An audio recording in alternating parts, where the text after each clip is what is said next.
Hey everybody, I'm Kat Jones and I'm the editorial director here at the Pit. Sorry, my phone is trying to fall down. And I'm about to talk to Ben Hutcherson from Khemmis and Glacial Tomb. As soon as he pops in, we're going to have a chat.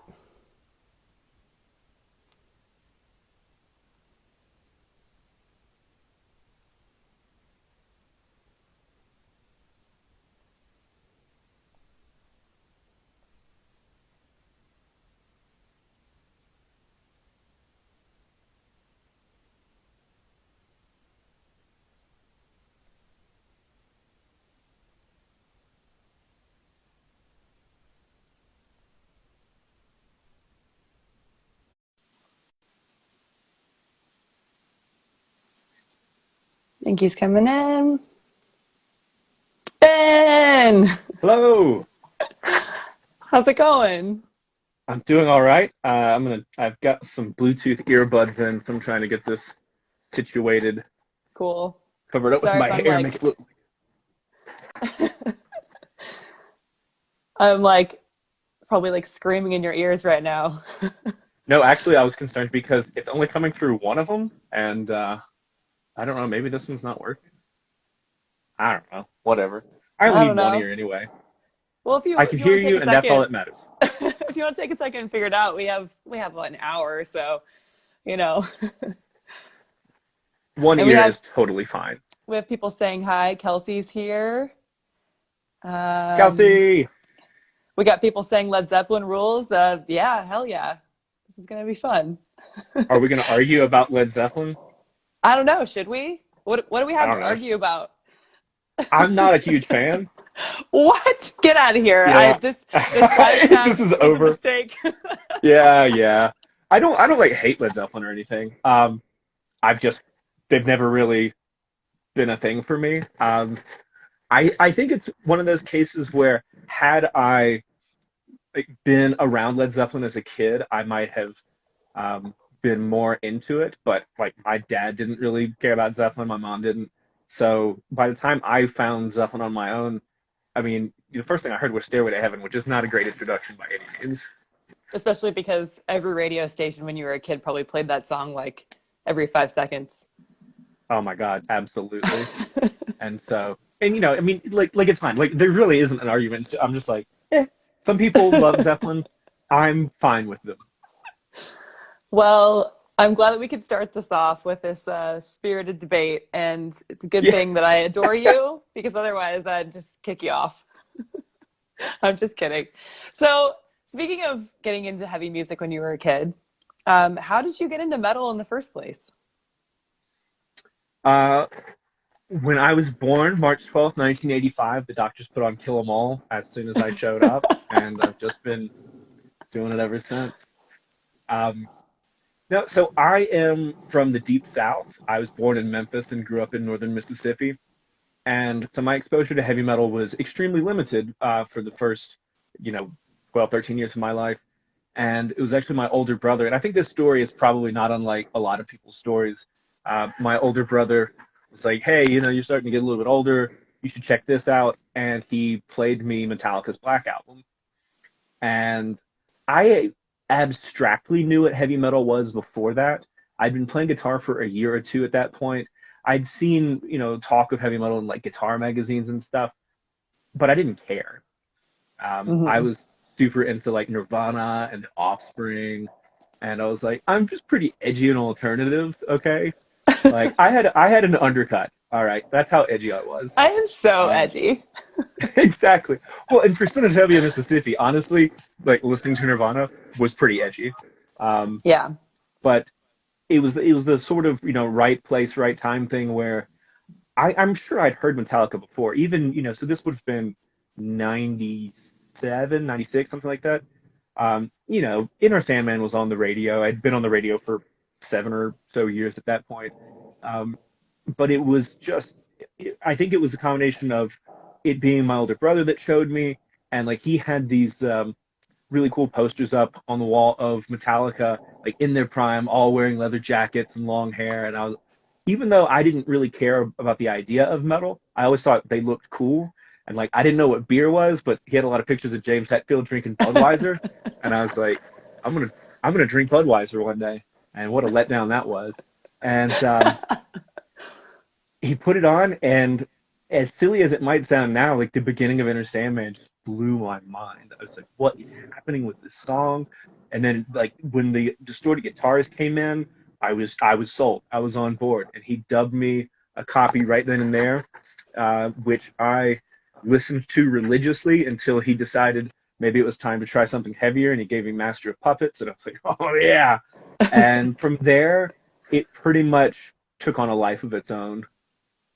From, sort of, at that point, it was still pre-internet access, so it was really like, what could I read about in Guitar World or like Hit Parader, or I might have come across Metal Maniacs at a bookstore like in Memphis maybe, but and then going from that to the used CD store, what could I find that I could buy with my very small allowance, and just sort of gradually did that until we got internet access. And once I was able to get online, it went nuts. I went nuts. Then you used Napster and upset Metallica? No, definitely not that. I legally downloaded all of it with my money. Oh yeah, Soulseek, Kazaa, all of that. I don't know if I ever used Napster. I think that in my mind, by not using Napster, I was somehow better than like other people stealing music. I was like, yeah, but like I'm not the one that Lars is mad at, so I'm using their competitors. Yeah, right. They're competitors in thievery. Right. So is Master of Puppets still your favorite Metallica album? Probably. I mean, for a long time it was And Justice for All. I don't really have a good reason for that other than that. Well, actually, I do have a good reason, I suppose. That was the first Metallica album that I sort of picked up on my own because, Jason burned me. No, this was before CDs. So, he gave me a cassette of the Black Album of Master of Puppets. And, sorry, my earbud keeps trying to, like, slip out. That's okay. It looks like I'm digging in my ear a bunch. If you want, you can try just without it and see if that works. I'll try that. We'll see what happens. I may have to pop this back in. If it starts screwing up, then we can just No. we can readjust. When we first started doing these things, I was like, oh my gosh, everything has to be perfect the whole time. And now I'm like, you guys are patient with us. It's fine. I just threw that earbud. I don't know where it went. Well, good. We didn't need it anyway. Yeah. Okay. So he gave me a cassette of the Black Album of Master of Puppets, but I bought And Justice for All. I do remember buying it at this place in Memphis called CD and CD-ROM Exchange, which is the worst fucking name for a business. I don't know how they stayed in business. I like how it's very literal, though. It's like, you know exactly what you're going to get. Right? You knew exactly. They had to be like a front for drugs or something. Now that I think about it, with the name that literal. But I bought it, and I remember the imagery on it. I remember being really into that because I was probably 13 or so. And I was like, I can make sense of what's going on here. I can read the lyrics and look at this, and it's deep, man. So I think that really stuck with me for a long time. But then the fact that there's no bass on the album, and when I came to learn how they recorded it, which like is kind of interesting, I guess, doing it, Lars did it like piece by piece by piece, but it just made it a little bit less, I don't want to say sexy. I don't want to think of Metallica as sexy. I think of them as sexy, well, so that's fine. One of us has a thing. James Hetfield, are you kidding me? But I think Master of Puppets will probably always be the one for me. That makes sense. If it's like your first real love. Yeah. And it's one of the few albums I think for me that I can be nostalgic for that still holds up over time. Like a lot of music that I discovered in my teenage years, that's not the case. Like a bunch of the new metal and shit that I listened to. That we all listen to. Yeah. I mean, that's a good point. Anyone that tries to act like they were too cool, that's, our age, mid-30s, late 30s. But yeah, I recently, not even recently, anytime we're on tour, Zach and I will punish the other guys by going on a new metal deep dive. And the first time we did it, with the very first Khemmis tour, so this would have been 2015, I think. I think we thought it was going to be better than it was, and we were like, this stuff does not hold up. We were listening. Well, I don't want to name names. I don't want to get any frontmen from any new metal bands angry at me, but let's just say yeah, Trapped, are you listening right now? Oh God, he's gonna come after me next. I mean, some of it still holds up. Like, I still unabashedly love Slipknot, and anybody that has a problem with that, kiss my 35-year-old ass. I think most of the people watching probably like Slipknot. Hell yeah, then these people have good taste. Yeah. The BBC just released this little like mini documentary with a performance of one song from each album that they did like in one of the BBC studios. So like 50 people are there watching Slipknot, and they haven't played to a crowd like that in 20-something years. It's a really cool thing to watch, and it reminded me why I still think that band kicks ass. Mm-hmm. They're just like, I think they deliver. Oh, sorry, keep going. And they're just like engaged with the fans in a really cool way. Like, you could tell they were excited to have the fans like right in their faces for the first time in 20 years. And like that's how I started my day today. That's awesome. Yeah, I mean, I imagine once you get that big, it's probably really hard to get those intimate experiences again. So getting like BBC offering them that opportunity and also making such a cool documentary out of it was, I bet that was really awesome. Absolutely. So to answer your question, Master of Puppets all the way. That's awesome. So today you just released a new EP called Doomed Heavy Metal with Khemmis. Yes. Well, first of all, congratulations. It's awesome. Thank you. Yes. How are you feeling about the response and stuff? It's been great. It's not a great time in human history to release an album, as I'm sure a lot of bands out there can agree about. At the same time, I personally have been really surprised by the number of people that have bought it and paid for downloads and stuff. And I think it really speaks to what heavy metal means to people, and not to like overstate our importance as a band, although our fans are fucking amazing. Hell yeah. That people are still buying music and still supporting bands because they know that if their favorite bands go under during this time, if they have to like sell all their gear and go get jobs at the grocery store or whatever, they might not get new albums from whoever. They may not see them on tour next year or whenever we're all allowed to start touring again. So that has been really heartening. And just the fact that anybody cares about anything I do is something that I try to never take for granted. Totally. Like some people hate doing press. I love it. I got up and took some phone calls at 8 a.m. from journalists in the UK, and I was like, let's talk about Dio. Let's talk about Khemmis. Let's talk about Flying V's. Let's do it. I'm here for it. So, I'd say all in all, it's been a pretty badass release day. That's so cool. And speaking of Dio, I was reading some interviews with you, and you were saying that, I mean, obviously nobody could have expected that this would come out like during this crazy time that we're in right now. But that it was kind of ironic that you covered Rainbow in the Dark because it ended up kind of taking on this new meaning to people, being this like really positive song that they get to listen to in such a heavy way right now. So I guess I'm not really sure even like what question I'm asking here, but I think that's really, really cool. It's very serendipitous, I think, that, we didn't want the world to catch on fire, but it's nice to be able to put something out there, something positive, because like we're all struggling with it in different ways. I mean, I can recognize that I'm having a hard time with it, and also that I'm a straight white dude, so like it could be worse. Like people of color are experiencing this in a very different way. Non-cis het people are experiencing this in a different way. And so the idea of putting something out there, something that like takes people's minds off of it, even if it's just for 4 minutes, like that makes me feel like I'm doing something for the right reasons. Totally. Something that everybody can kind of come together on. Yeah. And everybody can find some positivity in. It's crazy that song's only 4 minutes long. It feels like a giant, huge fucking song. Yeah, right. So what made you guys decide? Shorter than the original version, because we don't Really? do the like, whoa, yeah stuff at the end. We just sort of Why not? Because that's if we were going to do it the right way for us, we're not a whoa, whoa, yeah, yeah, repeat the last line of the chorus kind of band. So Dio did it perfectly, so we had to put our stamp on it. Totally. So what made you guys decide to cover that song? Part of it is that it's an easy song to play. I mean, let me rephrase that. It's a fairly simple song. There's like really two main parts in the whole song.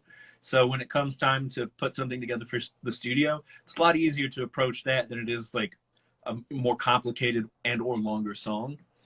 And we also, when we knew we wanted to put a stamp on it to make it sound like us, but we didn't want to reinvent the wheel. The song is amazing, and we wanted to pay tribute to Dio without taking a big steaming crap on the song. So a fairly simple song allows for us to make some nuanced changes while still really, retaining the original spirit of the song. Like the only thing we really changed, there's no keyboards because we're not a keyboard band. And we changed what happens with the guitar solo, because in the original song, it's like part A, part B, part A, part B. And Phil's like, let's play it double time. Let's get this punk beat going. And it'll really like set the solo off, which I was all about. I was like, yeah, I'll solo over a faster thing. We don't play fast. So it's fun to have a little bit of variety in that sense. That is true. Yeah. It's funny. You guys are Rain in the Dark might be one of our faster songs. Yeah, it is really funny. Like Khemmis is interesting to me because obviously you're a doom band and you play very slow, heavy metal, but every song is so like triumphant sounding. Like even if the names and even if the subject matter are like kind of I don't know, not depressing, but dealing with like real stuff like death and the trials and tribulations of life. And you always make it sound really triumphant at the end. And I think, I don't know, Rainbow in the Dark seemed like a really, really perfect song for you guys to do. Yeah. Real quick, shout out to Alex from Orange Amplifiers who just jumped in here. What's up, boo? How's it going? That's why, like, it's really on the nose for us to call this release doomed heavy metal. And we know that. Like, it's not intended to be like a tongue-in-cheek kind of thing, but it is intended to be a very self-aware, like, celebration of who we are and what heavy metal means to us. And also, it's like, this is what we do. We play doomed heavy metal. People think about doom, and they might think about, like, Sabbath or Electric Wizard, and, like, those bands are legendary, but that's not us. Our thing is to make whatever it is that we make, and I think it's best described using the term doomed heavy metal, because we try to get that feeling of doom, but we try to play like it's more traditional metal, broadly speaking, guitar harmony. Yeah, you're doing like a lot of noodling in the background of the doom. Yeah. I mean, there are people that do the slow bluesy playing much better than I do, and so I'll leave it to them and I've always tried to find sort of my voice creatively and on the guitar, and I think in this band, sort of juxtaposing those more like traditional elements, the Iron Maiden, the Priest, whatever kind of influences, with the slow and low is the same. It does the same sort of thing musically that you're talking about that we might do lyrically, which is having this sort of triumphant feeling, even if we are dealing with sadness, depression, existential dread, whatever, because no part of anybody's existence is singly one thing. And totally. I think, and it's not like we started this band with the idea of like, this would be a multifaceted representation of the human experience. How pretentious would that be, right? But like, we're not all sad all the time. We're not all happy all the time. I think our music should reflect who we are as people. And I like to think that's why it resonates with people, because you can listen to it when you're in a good mood and it'll elevate you. And you can listen to it when you're having a real rough time of it and be reminded that you're not the only one, that's feeling that kind of pain, and that it's okay to feel that kind of pain. Your own moods can be really reflected in your music. Yeah, absolutely. So the rest of the record is it's like a B-sides and rarities / live tracks type of thing. How did you guys choose which ones to include on this EP? Well, first we made sure we picked ones that we didn't suck on when we played.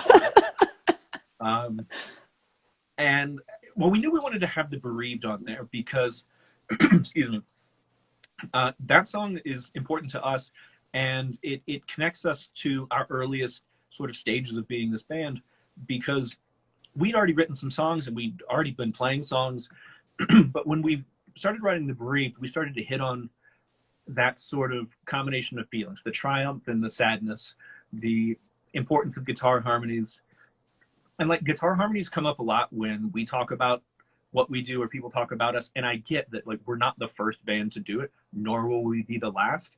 Mm-hmm. But I do like the idea that the way that we think about the importance of harmonies is maybe not singularly unique, but is something that sets us apart because they're part of telling the story. And if you want to get really sort of philosophical about it, the idea of Phil and I having these intertwined guitar lines the same way we do with our intertwined vocal lines is part of telling that collaborative story. And when we started writing The Bereaved, we started to hit on those kinds of things. Again, all of this was subconscious. We were just like, that's tight. We should do that more. And it also, we knew we wanted one song from each album. And that song is special because that's the song where Dave Otero heard something with us and was like, I want to record you guys. I want to work with you. I want to be your, not just your engineer, but your producer. I want to help you like find sound, which blew our minds because I've been listening to stuff that dude recorded since I was, 19 years old. Hell yeah. Doing like cephalic records and stuff. So when he was like, I want to work with your band, we were like, yeah. And now he's one of my best friends, which is, if you would have told me that, 20 years ago, I would have been like, that's insane. So how did he approach you? Like, what did he call you up? Did he like email you? What happened? That's a good question. I don't really know because I wasn't actually there for the first. It came into your life. I think he might have already known. We might have known him in passing. I think he may have known Zach maybe in passing, but it was the sort of thing where he reached out and was like, "Let's go to True and sit down and talk about it." And for some reason, maybe I was at a conference or traveling. I don't know. I wasn't at the first thing, the first sit down with him, but we worked it out then and there that he was like, I want to do your first record. Well, we didn't know it would be our first record. We were like, we want to do a record. We didn't have plans beyond that. We were just happy we had enough songs for a record.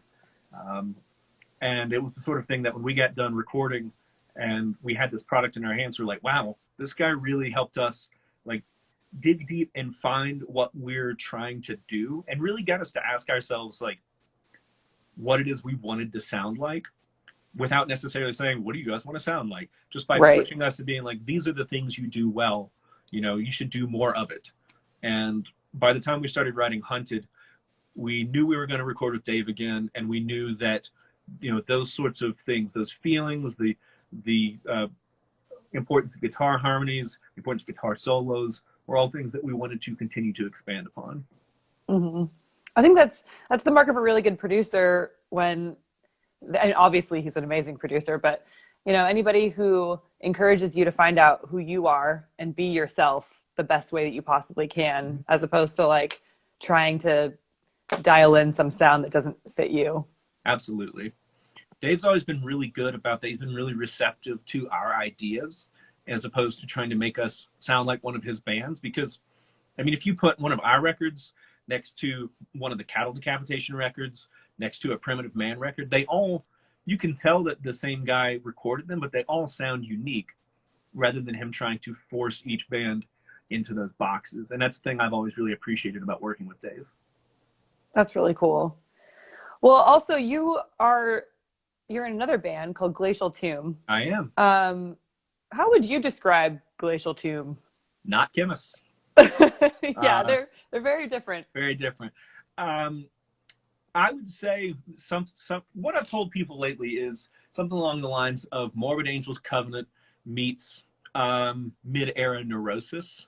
I think increasingly there's a bit more technical side to it, so maybe more of the Morbid Angel and less of the Neurosis, at least overtly. But sludgy, dissonant, death metal-y stuff.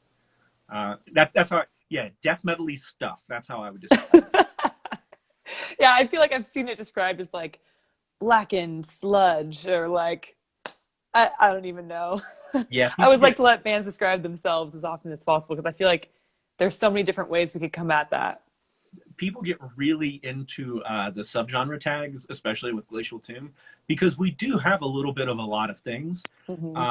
Especially on our first record. Your first record, you're trying to figure out just what it is you're doing. So there's inevitably going to be a little bit of stuff that you put out that maybe gets trimmed as you move further along in your catalog. I mean, the same is certainly true of Khemmis. If you listen to Absolution, there's a lot of, for lack of a better phrase, stonery stuff happening there that has gradually sort of, if not fallen by the wayside, then become a less explicit sort of dimension to our aesthetic.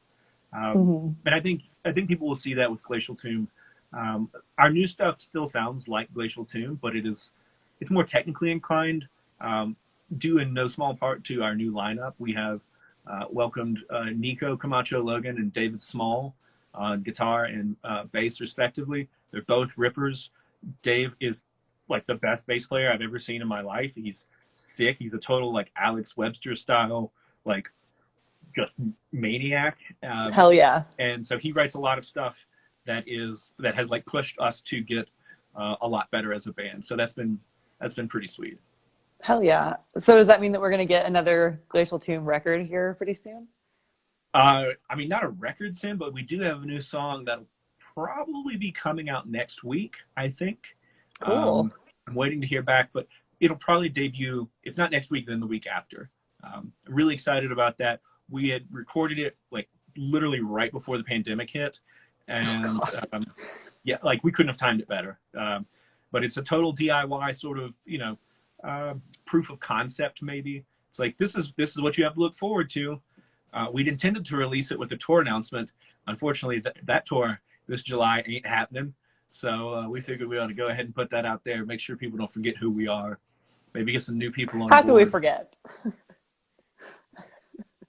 Who was the tour going to be with? I don't know if I'm allowed to say. Maybe I'm allowed to say. Well, I don't want to get you in trouble. Yeah, I'll just say a band who recently put out a very good record. That's what I can say. Perfect. I'll let people guess. All right, cool. By the way, I'm seeing a lot of questions coming in. If you guys wouldn't mind, if you could submit them in the little question mark box at the bottom, because they fly by so fast, it's really hard to see them. Also, hi, Cody. Cody's here. Cody Davis. So let's see. Getting back to the questions I actually have written down. I'm having such a lovely time talking to you. I'm like forgetting what I'm asking you. Yeah, we can just talk. We don't have to ask questions. I gotta include them. Like, I have to pepper them in somewhere. So, with the two bands, when you're writing a riff, how in your mind, how do you decide like, oh, this is definitely going to evolve into a Khemmis riff, or this is definitely going to evolve into a Glacial Tomb riff? Yeah, I think that's a really good question. Part of it is a very unsatisfying answer in that I just kind of know. That's cool. And it has to do with how the music makes me feel. Like, if there is a triumphant element to it inherently, it's more than likely going to be something that I use for Khemmis. If it is more along the lines of being unsettling or disturbing, then that's Glacial Tomb to me. At the same time, I could probably take riffs from one band and work them to be in the other. So I've tried to set myself up so that I don't really have that kind of issue by initially using different tunings. And at this point now, we play 7 strings in Glacial Tomb, tuned down to G. So in a sense, it's not that different from the Khemmis tuning, which is down 2 whole steps with a low string dropped lower, a sort of drop D variant. But just picking up a guitar with 1 extra string, I'm going to think about it in a fundamentally different way. And what's kind of cool about this is when I sit down to write, depending on which guitar I pick up, my hands will do different things without me necessarily thinking about them. Like the kind of changes I will start to make. Because we play big multi-string chords in both bands, but the kind of chords we play in Khemmis tend to be, sad and morose or uplifting, and if not overtly triumphant, then still sort of like getting you pumped up. Glacial Tomb is all about being a downer, so there are going to be real gnarly chords, lots of dissonant note relationships, and I think it also tends to reflect the sort of headspace that I'm in. Like, I have to be in a good place either way to be creative, but am I feeling sort of particularly optimistic about the world, then maybe I'm going to pick up the Flying V for Khemmis. Am I feeling like maybe humanity is totally fucked? Then I'm going to pick up one of my pointy death metal guitars, and it's Glacial Tomb. Pointy death metal guitars. I love that. Yeah, I was looking earlier on Metal Archives just to just fact check a couple of things. Sure. And I noticed that that it said like themes for Glacial Tomb, and it says nihilism, misanthropy, death. Yeah, that's about right. That's about right. I didn't check what it said for Khemmis, but I think Khemmis is like, I mean, if you just go by Metal Archives, they don't sound that dissimilar. I think Khemmis was listed as like depression, isolation, dread or something like that. So totally. But if nothing else, maybe the sort of way that, especially when it comes to writing lyrics for both bands, like I write pretty much all of the lyrics in Glacial Tomb now. I write some lyrics for Khemmis. Phil and I increasingly collaborate on stuff. But even if we're writing sad stuff in Khemmis, it tends to be cloaked in metaphor a bit more. Whereas in Glacial Tomb, I'm a little bit more inclined to just be straight on, like, whatever's going on. And at the same time, to tell more of a specific story with Glacial Tomb, whether it's, heralds of the apocalypse arriving on Earth, or Lovecraftian monsters, or the world's skin boiling up and oozing, things like that. Like, yes, those are metaphors, but you're not going to read that and be like, I kind of resonate with the idea of the hideous ichor erupting from the flesh of the earth. You're going to be like, oh, that is fucking sick, yeah. Yeah. That's kind of, that exactly describes my reaction to reading Khemmis lyrics. So you are also a doctoral candidate right now, right? You haven't gotten your doctorate yet. So Nope. I remember you telling me that your dissertation has to do with heavy metal. Yes. What can you tell me about that? About how great heavy metal is. End of story. I'm a cultural sociologist by trade, and so my dissertation is a very long ethnography of the Denver underground. I've been in the field since 2013, I suppose, with this project, 2014. And broadly speaking, it is the story of the Denver underground in the last 5 or 6 years. A lot of people have come to have an appreciation from afar for what Denver is, because we've had a lot of bands come out that have, gotten the attention of listeners and media folks and label folks from all around. And I mean, obviously, Khemmis has done very well. Primitive Man, Blood Incantation, Spectral Voice, Dreadnought, A Feather. Hell yeah. Blood Incantation. Blood Incantation. Yeah, right. So many bands. And this isn't why I started doing the research, but it is a happy coincidence that when I started doing the research, I just knew there was something special about Denver, because Denver seemed to play the games of the underground a little bit differently, by which I mean you'd see the same people at a grindcore show, as you would at like a stoner doom show, in part because we didn't have enough bands of any one style to have a grindcore show or a stoner doom show. For a long time, we had like 2 doom bands, 2 death metal bands, maybe a black metal band. And if you wanted to, to see the bands that were busting ass and going out on tour and making records, you were going to see a wide variety of bands on the same bill. And I'm not saying Denver is the only city that does that, but Denver is unique in the way that it has supported those bands of all different styles. That, you'll see those of us from Khemmis at a Blood Incantation show or a Wayfarer show or whatever, and vice versa. We all guest on each other's albums, that sort of thing. That's so great. There's a particular kind of community experience that is not perfect, is not without drama, but is still interesting as a person, as a metalhead, and as a sociologist. So I, started, as we're trained to do, I started where I was and started asking questions, about why people, feel so compelled to be active in the underground, and why people, one of the things I'm really interested in, and I've got a chapter I'm working on right now about this, is why people like myself stick it out as professional musicians when, Like we're not getting rich doing it. We don't have Right. health insurance. Like it's kind of objectively doesn't seem like a great idea, and yet we do it. And so one of the things that I've really enjoyed about doing this research, but especially this chapter, is connecting my own experiences to these sociological themes and to the experiences of, you know, not just my sort of peers and colleagues, but my friends. These are people that I've known Right. for years, and their stories have informed my own and vice versa. And so I'm trying to do justice to that, to sort of telling that story, and also by situating it in Denver, where the city has changed so much in the last 10 years, for a number of reasons. The economic policies instituted by the city and state government, legalization of marijuana, certainly a big part of it, the craft beer boom, and how that makes all things that help heavy metal a lot.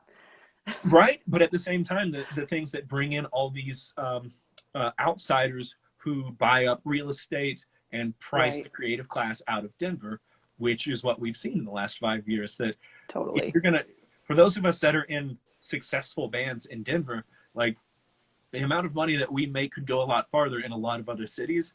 Absolutely. Homeownership is not happening in Denver proper. Like you're either going to buy a shoebox or you're going to get out of town. And at the same time, we have more people coming to shows. We have more people coming in, starting new bands.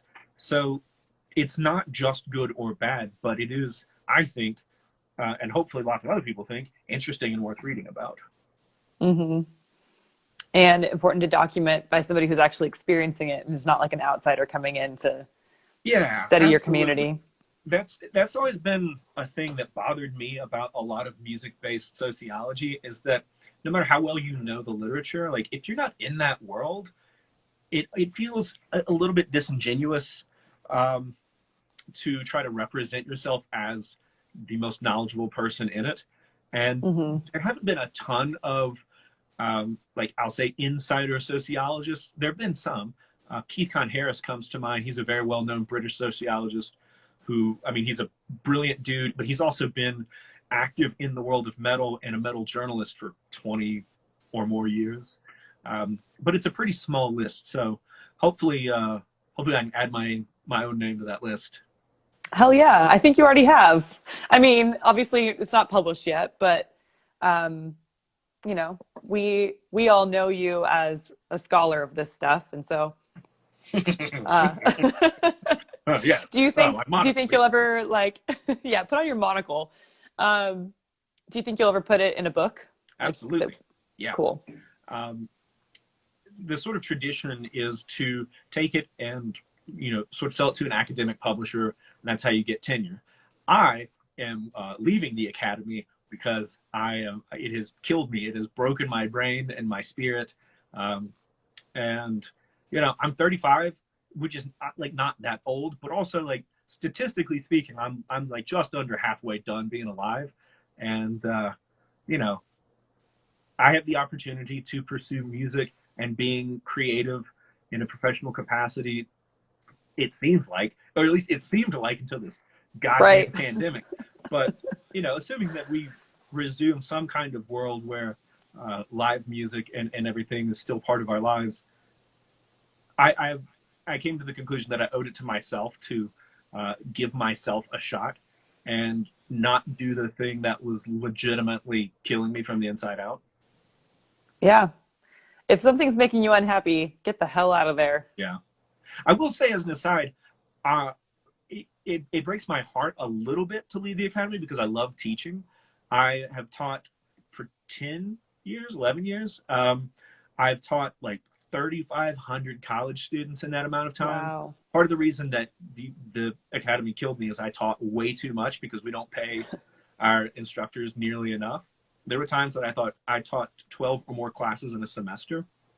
Oh my God. I can't even imagine. How do you even juggle that? Well, you don't sleep, you don't eat, and it causes your organs to rot. So that's how you do it. So don't do that. But I do miss the impact of teaching, or the impact romanticizes it too much. The experience of being in a classroom and seeing young minds like get it for the first time, understand how the world works, understand how they can do something great, or at least be less shitty. Like those experiences were really cool, and I do cherish those. And maybe I'll teach again in some capacity at some point, but I can't go back to that kind of bullshit. I can't go back to the heartless world of the academy when I have the wonderful world of music and heavy metal that I can, Hell put yeah. myself more fully into. That's really, really beautiful, Ben. And I'm glad that this whole community is here to support you whenever the hell this pandemic is over. Yep. The opportunities are not going to stop for you just because we're currently in this situation. They're not going anywhere. By the way, you have like soundproofing behind you. Are you in your studio right now? I have, well, I'm in my little home studio. I would turn it around, but my office is kind of a mess. I guess I can do that. I was going to ask if we can have a tour, but if it's no pressure. So, like, I have sound panels and stuff. I guess I just keep turning it all the way around. I have some degree of treatment in here. I need to get more, but, after the pandemic.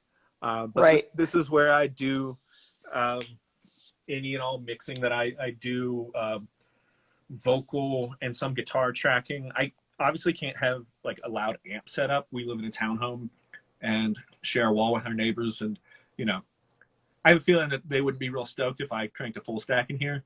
But they've been pretty tolerant of mixing loud music late at night, so I can't complain about that. But yeah, that's really cool. This is my place. I'd say it's my favorite place, but like I love everywhere in my home because it's where my wife and my dog and my cat are. So hell yeah. Shout out to Jen. She's amazing. She is amazing. So speaking of your dog, I realized I said your wife Jen, and then I was like, speaking of your dog, the dog is named Daisy May. His wife is named Jen. You posted recently that your dog was sick, and that you put up a GoFundMe, and there was like this outpouring of support from the whole metal community to help you pay her medical bills. How is she doing now? She's doing great. This is her 4th week of chemotherapy. She was diagnosed with lymphoma about 5 weeks ago, I guess. And that came less than 5 weeks after we lost our other dog, Patton, to cancer. So it was really, it was really scary. It was really traumatic. And we, when we were given the options about how to proceed, we were like, well, what are our options? And they're like, there's this kind of chemo that is super effective and it's super expensive. And we're like, we don't give a shit. Let's do it. We'll figure it out.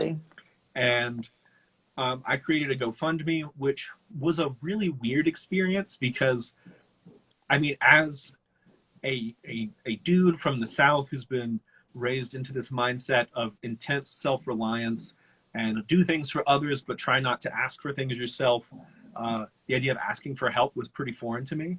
And the experience has been nothing short of amazing.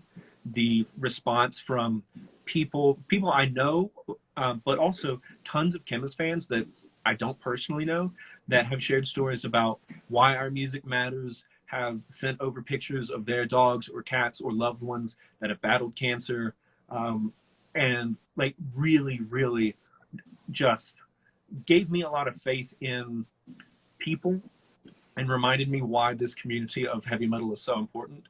And in addition to that, I've been selling some pieces of gear from my personal collection.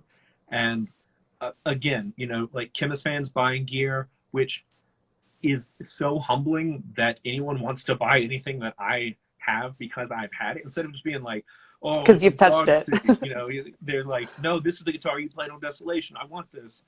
So cool. Has been flattering and humbling, and I can't say enough about how amazing it's been. So we're 4 weeks in. We've got 21 more weeks of treatment ahead of us. It's a long road, but we've raised like a little over 80% of the cost of all the treatment so far. Wow. So that's amazing. It wouldn't be a good time anytime to have this happen, but for it to happen right as the pandemic was hitting, and every tour, show, festival that I was going to be playing for the next 6 to 12 months going away meant that it was like, all right, how much blood can I sell? And as I say that, you don't sell blood. I just realized plasma you sell, you don't sell blood. I don't know. Khemmis fans out there might be into it. I don't know. Well, if anybody wants some blood, I've got some extra, I guess. But it really So, has. It's been an amazing experience, and has made it easier for us to, you know, be present with Daisy and like be focused on her rather than focusing on money. Which, like, I like to think we can all agree that money, we need it, but we don't. It's not, you know, the cliche right. about how it doesn't buy you happiness, it just buys you all the things that make you happy. Like, I don't give a fuck about money, but money is what's keeping my baby girl happy and healthy. So I guess I got to get that money. Hell yeah. And so for anybody who's watching right now, how can they find the GoFundMe if they want to help out? You can go to my Instagram, which is at Ben Hutcherson. It's also been linked from the Khemmis and Glacial Tomb Instagrams, which are at Khemmis Doom and at Glacial_Tomb, respectively. Nuclear Blast has also reposted a couple of times, which is Awesome. amazing. I can't say enough good things about our family at Nuclear Blast. And you can also probably just Google like Khemmis GoFundMe. I think it's called Help Sweet Daisy May. Yes, it is. You're right. You know better than I do. I'll post it on the Pit social media after we get done with this Thank you. this phone call too. So if anybody is confused about how to find it, I'll make sure it's easy. And for those of you that are music gearheads, I will be selling some more stuff to help cover the remainder of the bill. A couple of guitars, maybe an amplifier, some pedals. You can go to my reverb shop, which is unfortunately titled Benjamin's Gear Bazaar. I don't know how to change it. So I think that's pretty awesome. like I thought I changed the like title of it, but it didn't change the URL. So I just sound like the weirdest merchant in Aladdin. Like We were just talking about how you should have a monocle. I feel like welcome to Benjamin's Gear Bazaar. Oh, that's incredible. So, aside from Denver, where's your favorite place to play? St. Vitus Bar in Brooklyn, New York. Oh, Hands yeah. down. I love that place so much. It feels the first time I set foot in there, I was overwhelmed because I've, seen videos of it and pictures of it, and it's legendary. And the first time I ever went there was when Khemmis flew out to play a sold-out show there, and the experience was really intense, really overwhelming. And yet the first time I put my foot down in there, I felt like I was home. And it feels like everything I would want in a venue, in a bar, and the staff is amazing, and David is amazing, and I love that place so much. They love you too. The last time I saw you guys was there, and that was a really fun day, and you guys sounded great. And speaking of St. Vitus Bar, they also have a Kickstarter right now. Just like musicians, venues have been hit by this whole thing, and they had to shut down completely. So Google that and toss them some money too. I think they actually have a Venmo set up for their bartenders too. So like, we used to tip our bartenders when we were out. So if you have some extra dollars lying around, you want to just throw it to them that you would have been giving them otherwise. I think it's just St. Vitus Bar, maybe with dashes between it. Anyway, point is, give your money to musicians and venues right now. Absolutely. Obviously this is affecting so many people.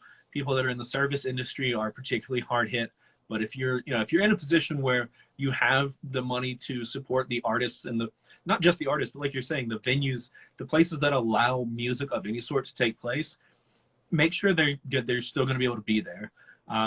In Denver, our sort of version of St. Vitus, I don't know if you've been there, Kat, it's called High Dive.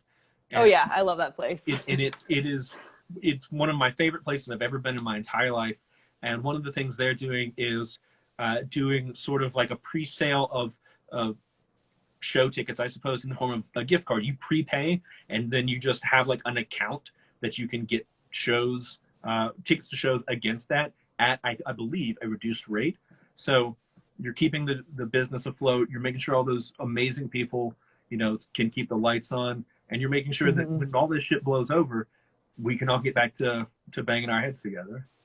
Hell yeah. I love that place. It's like a metal clubhouse in Denver. Yeah. I get the and same that's such a brilliant idea. Yeah, absolutely. They're definitely like cut from the same cloth. Yeah. So it looks like we have a question down here in the question box, and we have about 10 minutes left. So if you guys want to ask Ben any questions, just put them in the little question mark box at the bottom.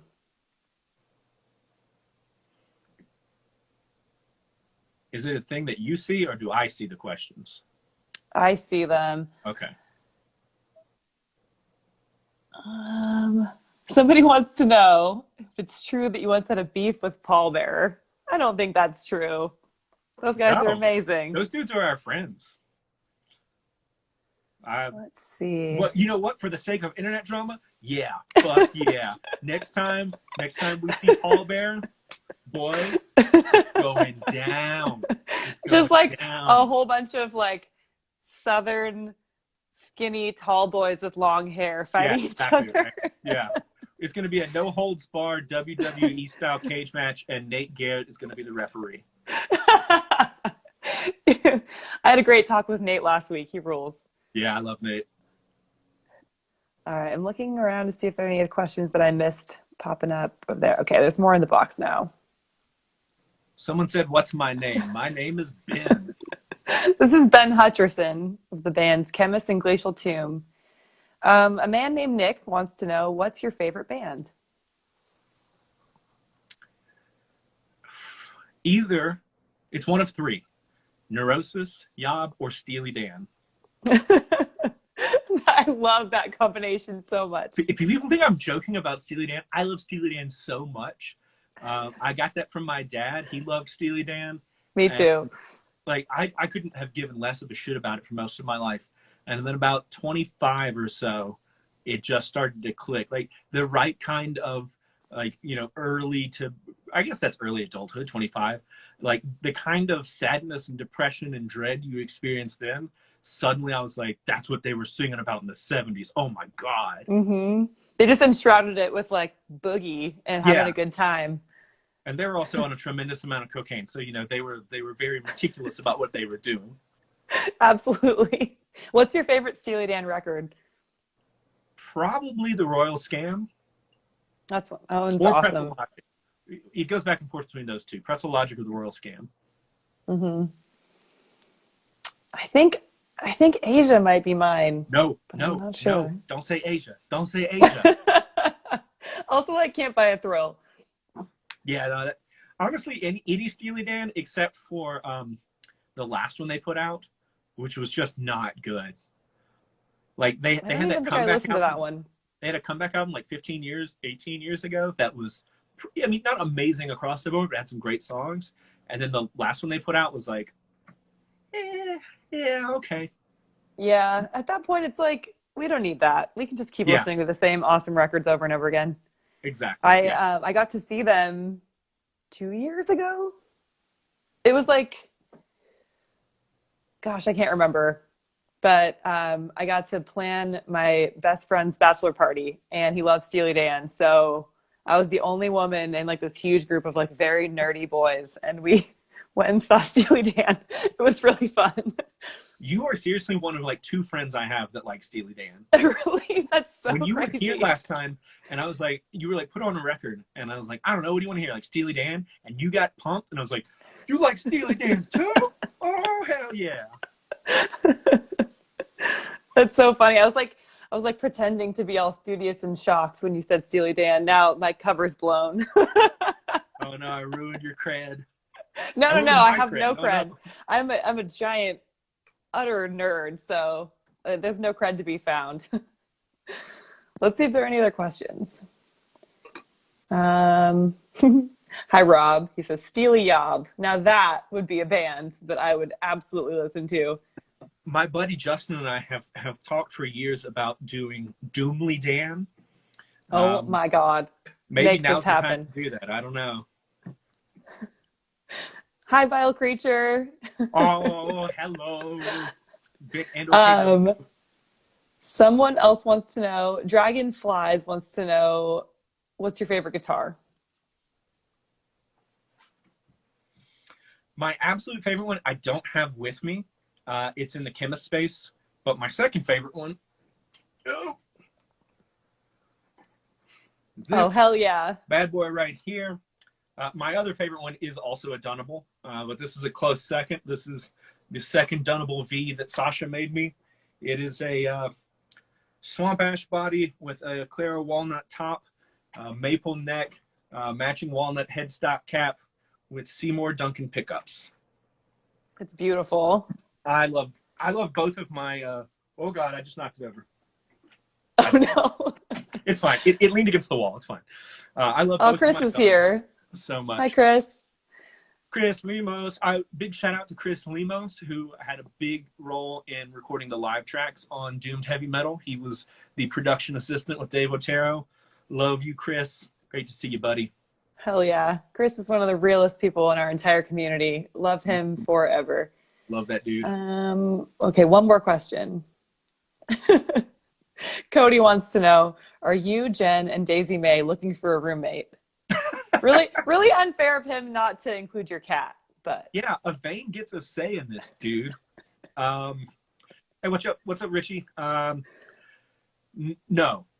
I'm 35 years old. I don't need a roommate. Now, if Cody needs a place to crash for a couple of days, we can make that work. You know, we got a pretty comfy couch. He will have to share it with Daisy May sometimes, who I was hoping she would come join us, but I think she's taking a nap right now. Really? Can we say hi to her even if she doesn't get woken up? Let's see if I can find her. Whoa, we're going on a journey. Oh yeah. Let's see. I don't know where Daisy is. Yeah. Is Daisy in here? Yeah, she's on the bed. Oh yeah. Everybody on the internet wants to say hello to Daisy. Actually, y'all can say hello to Daisy and the cat. Oh my goodness. There they are. That's Evane in the front.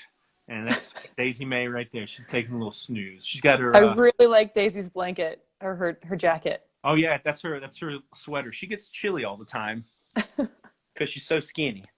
She's a skinny basset, which is a paradox. But yeah, that's my baby girl. But to everyone who donated to the GoFundMe and everything, thank you for making sure that little monster is still happy and healthy in my life. Hell yeah. And again, when this is over, I will repost it. So if anybody's interested, you can donate to make sure that she stays happy and healthy. Kelsey said she came for the dog and was not disappointed. It's nice to know that I'm chopped liver in this scenario. But well, Ben, thank you so much. This has been amazing. So good to see your face. Yes, thank you so much for chatting with me, Kat. This was a blast. Of course, anytime. Literally anytime. All right, once a week we'll do it. Great. I hope you have a wonderful Friday. And thank you. You talk as well. soon. Cheers. Bye.